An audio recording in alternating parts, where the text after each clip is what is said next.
What is important for businesses? Big data or small data? To understand it better, I will quote the example of Google. Google has data of billions of people who search the web for information, for buying a product, or for doing some transactions like email. But do they have an idea of consumer behavior?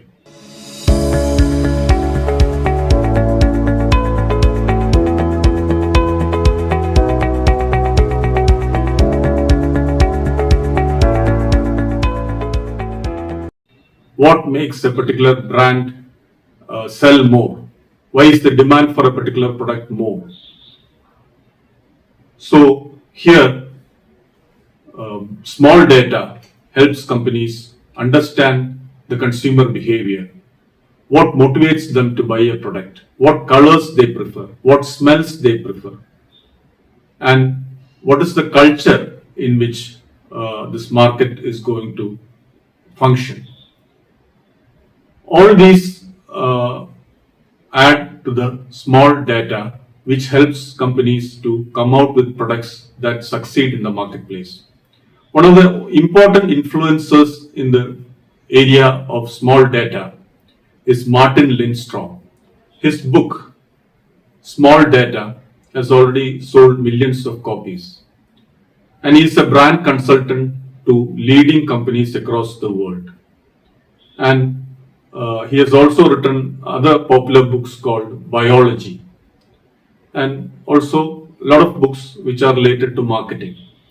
So let's understand what makes small data important in the AI age. Big data is basically a macro picture of the economy or the industry in which that company operates. It gives lot of data about buying patterns, demand and supply, price and other fluctuations. But does it give any idea about what motivates the customer to buy something? Why is it that a certain brand is preferred over others in the marketplace? What colors appeal to a particular audience? So here, small data is of great help. In fact, Martin Lindstrom talks about two examples he encountered in India. Before he came to India, he watched at least 70 Bollywood movies. What was the purpose behind watching the Bollywood movies? It was to understand the culture, the colors, and the kind of music and dialogues that motivate people to go to the theaters and watch these movies again and again.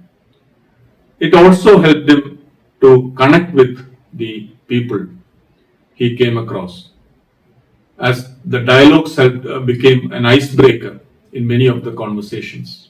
So that helped him to make his subjects open up, whether it is mother-in-laws in a house or daughter-in-laws in a house. And he talks about the Lifebuoy success in India.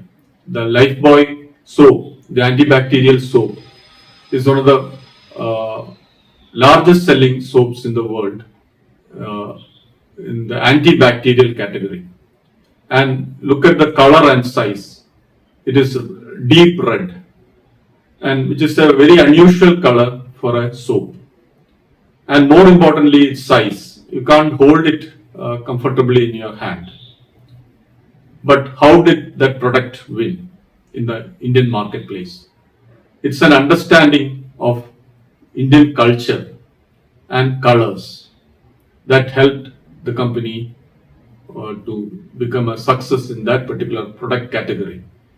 Because red is associated with health in Indian context, in Indian culture. You can find red in before hospitals, the Red Cross, in medical shops and other health establishments. You can find the deep red color. So deep red color is associated with health, and this helped the company to develop this product which succeeded in the marketplace.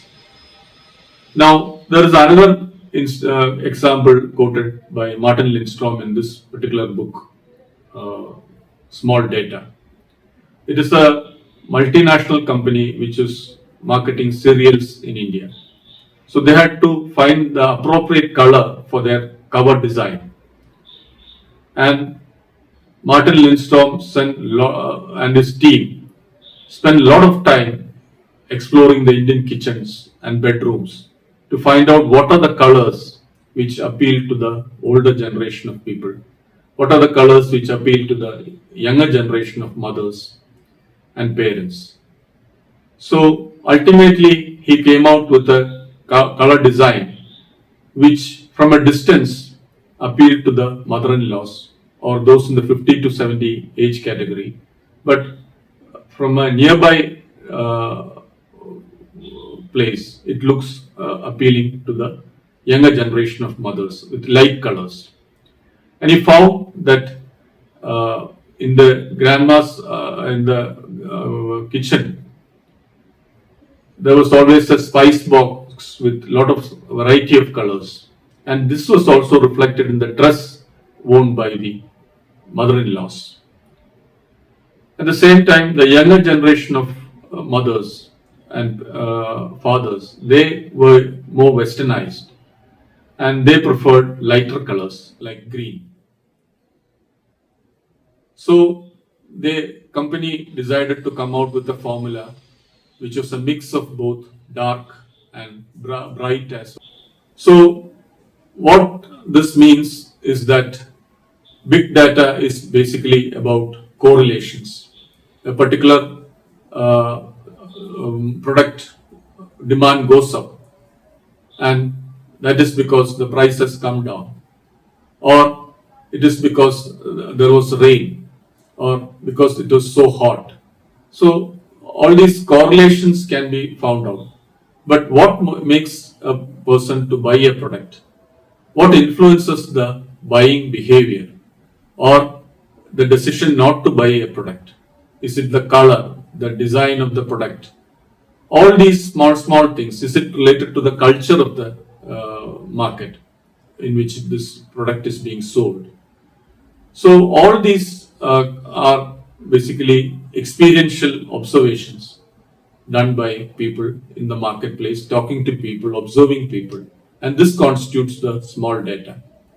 And both big data and small data are vital for the success of a product in the marketplace. And in a way, small data is more about management and marketing, whereas big data is more into the realm of economics. So we hope you have got a picture of the importance of big data and small data in business. So here we end this episode of Lalita Dhanashastra Padangal, intended to bring economics closer to people.